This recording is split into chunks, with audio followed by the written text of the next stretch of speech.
Okay, hello. I thought today giving you a little update, and then I'm just gonna give you a quick tour of my workshop because I don't know. I think it's kind of exciting. So, update is I've been working a lot in the workshop this week. That was very good. I love it. It never really turns out as as planned, but yeah, it was definitely good to be in the workshop and get some stuff done. And I had a bit of so for like about 2 days, Monday, Tuesday maybe, I had a bit of creativity down, so a bit low on creativity. So, and I kind of, I don't know, I should have just done something, but I just didn't feel like um, you know creating anything, and I'm constantly you know uh, choosing on things and designing and like making colors and all that. So I have to be a bit creative, but I need to just get a better process, I guess, on that. So basically just working on something, anything that helps to just get going. Just what I told you in another video, just like if you write a book, just write something, anything, just put words together, and then in the process your brain will kind of like get stimulated just from doing something. So I probably just need to start making something that I've designed in the past, and just start making stuff, even if it's not the best, or even if it doesn't look like it's going to be the best outcome. But I'll just get going then. And after that, after those 2 days low, I actually did that. I just started ripped into it, and now I'm fully into it again, and don't have much time this week anymore, but that's okay. It's fine. So I give you a quick tour. So basically, I'm just gonna start from the beginning, right? So what is cool? So I'm gonna turn the camera around. So this is we start here. So this is the pile. And there's a lot more than that. There's a big pile of dirty, unsorted lids. So there's a lot of stuff in there that doesn't really belong in there. So this is a different type of plastic. I can't melt this. There's a lot of stuff in there that I can't really use. That's a different type of plastic as well. But I sort that all out, and I'll show you where I put that. So there's more. That's just all full of unsorted stuff. There's on top. There's also a lot of unsorted stuff, and then I've got another storage bin, another 200 liter container outside the workshop as well, which is full of unsorted stuff as well. But I'm slowly getting through. I had more in the past, so I'm getting there. It's gonna be fine. So now I show you the sorting station. So this is my sorting station.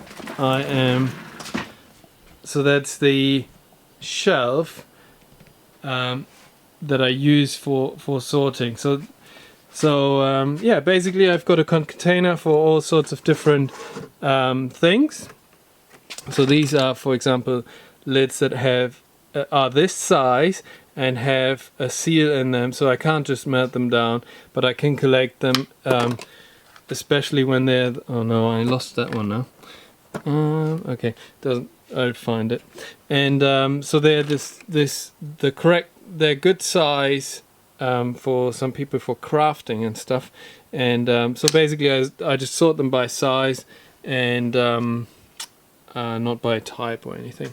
And then yeah, there's lots of other ones that I collect here, and yeah, it all depends on color. So this is definitely meltable for me and usable.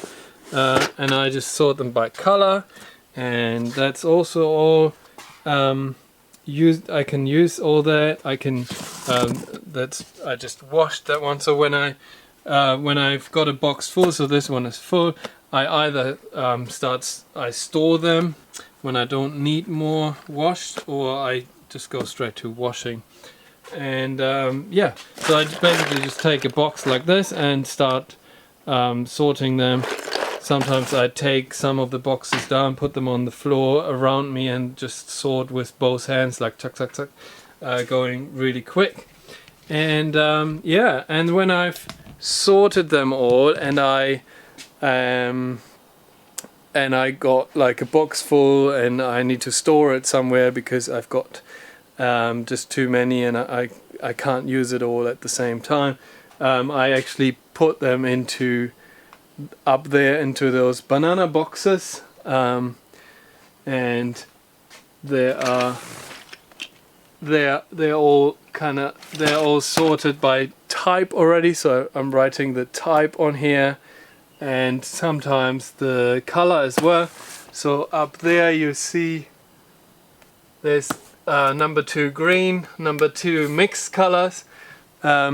Yeah, so sometimes I use mixed colors because I can't sort them all into different colors.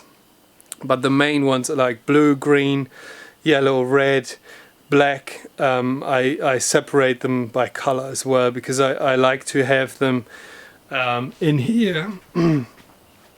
So that's where they go when they are washed and basically ready to be used. So after the storage up there, and it goes actually beyond that other shelf there as well, and down here there's lots of more boxes, and yeah, so I'm estimating I've got around 1 million bottle caps in this workshop here, which is pretty crazy, I think.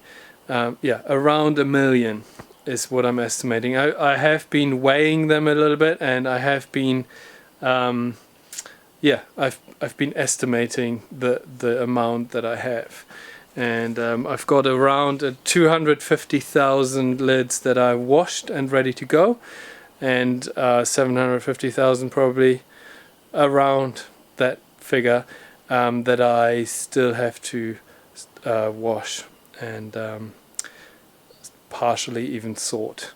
So, and then so from when they are sorted, I can then take them, I'm actually taking them into the house, into our normal washing machine, and I wash them there when I need a specific color, or when I need lids. And then I actually put them into these storage containers, these Systema storage containers. I kind of get them fairly cheap at Mitre 10, and yeah, I'm always quite happy how they stack together, and also with the lid, they're keeping dust out, and I've got a lot of dust in here. You know, I'm working with wood and with plastic and other stuff. You know, sometimes when I build stuff, I even use you know, cut metal parts and things. So there's a lot of different kind of dust in here, and I don't want that in with the clean lids. And so I've got all the colors that I need. So most, of course, again, blue, dark blue, other blue, green, red, black, white, there's another white, yellow. That is the stuff that is the offcuts. So this is from the cutting, the chips, and this is actual offcuts. Just show you those offcuts as well. I just love them. I love sometimes to throw them all together and create something new with them. And they're just all offcuts, and they're exactly the same plastic that I use all the time, and yeah, I can just throw it all together and create something new with it. And I've got even more there. There's another container. It's offcuts. And yeah, that's that. So then that is the storage situation. Next we have the, what do we have next? We have the melting station. So that's where I melt the plastic. So this is actually half melted right now. It's probably gonna be a little bit hot still, but yeah. So there's a bit of plastic in here, and these are silicone sheets. I've got lots of these silicone sheets. They're actually silicone baking mats, if you're interested. There's another one, and I'm using a lot of bricks as weight, and then also water containers. There's lots of water containers. They also I use them for weight as well, and I also can recycle those water containers because they are the same plastic, and they also can't go into the recycling bin here in Christchurch, unfortunately, because they're bigger than 4 liters. They can only take 4-liter containers, which is a bit annoying. So I'm collecting those, but I can, I use them for my, as you saw here, I use them for my sorting. I use them for all sorts of stuff, and I can also melt them down. So I also use them for all sorts of things. And so next, so we've got the station for melting here. There's another press. There's another press over there. Also, sometimes when I'm melting and the temperature is quite hot, then there could be fumes. I'm using a respirator mask for that. That's my respirator mask. And also when I'm when I'm melting the plastic and the actual device that I'm working with, the sandwich press or the soldering iron. I've got a soldering iron here that I also use sometimes for melting and kind of welding together, that can produce fumes, and I don't want to breathe that in. And there's also a fan up there that I can that I switch on when I'm melting anything in here. That's always running. It's sucking the air away from me, which is important. And also I've got another fan that I have running that is, I always store it up there, and I always get it down when I'm doing like more dangerous stuff to blow the fumes away from me. Which is, so far I'm pretty, as long as I don't even smell it, it's fine. And since I'm using all these, like the extract fan and the blowing away from me, I don't get any headaches or anything, so I'm feeling good about that. And then when I want to melt plastic, sometimes I have to weigh it, and I'm writing down how much plastic I use here. So that's the scale, and then I just use basically a clean container on the scale, and I weigh it just to either for mixing colors, so because I know for some colors I know the ratio that I have.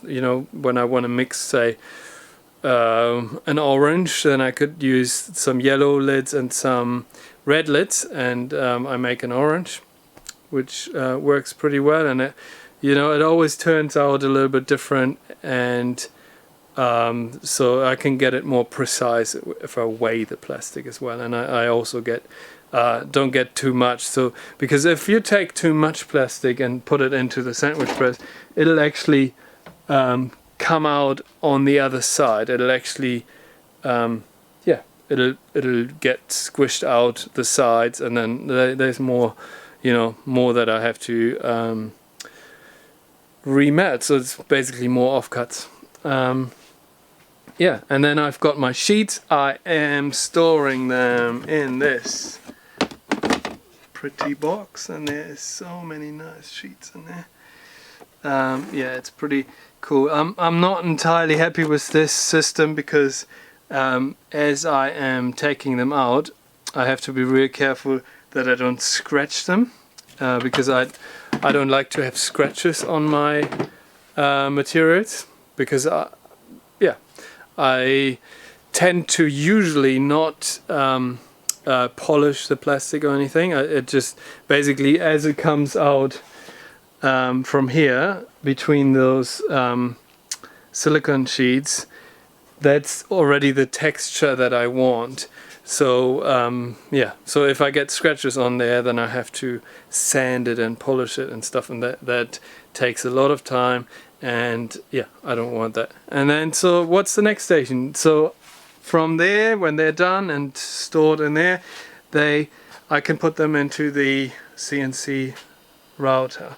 So that's the bed. So this is a plate that is also HDPE plastic, which is the exact same plastic as what I'm using. So this is also HDPE, and then I have to use some tape. Unfortunately, I don't have any other solution for that yet.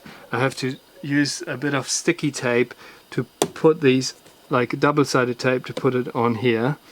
And but yeah, if I by accident run into which happens sometimes, you can see here, happens sometimes, I cut slightly too low, then the plastic gets sucked up, and I can, yeah, then it gets sucked with the vacuum. So there's a hose on here that goes all the way there, and there's a vacuum under the desk that sucks all the plastic in. And usually the glue from that sticky tape that holds on so much that it doesn't go into the vacuum. So that's pretty good. So it actually sticks on the actual drill bit, and yeah, usually I don't get any of that sticky tape in the vacuum cleaner. So it's pure plastic that I get out there, and I can remelt it really nicely. And so I'm running it with the computer, of course. So I'm also designing here.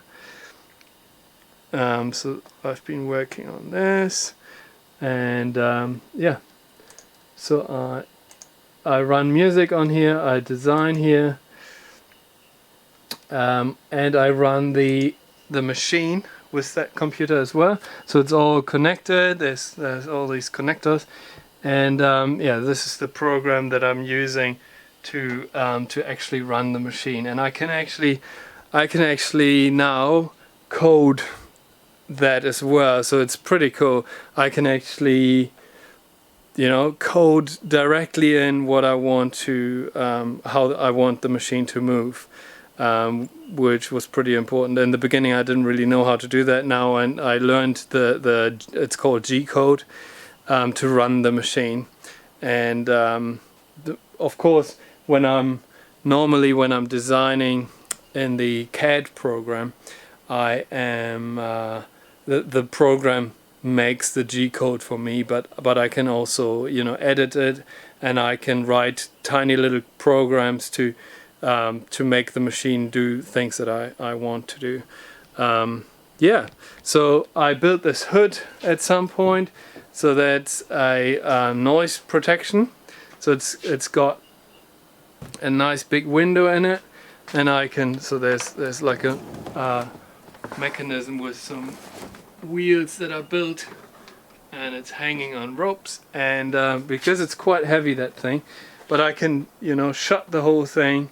And it reduces the noise a bit, so that the neighbors are not annoyed from my operations here. So yeah, that was that. And then yeah, after the parts all come out here, they go, I store them until I have enough together. So this is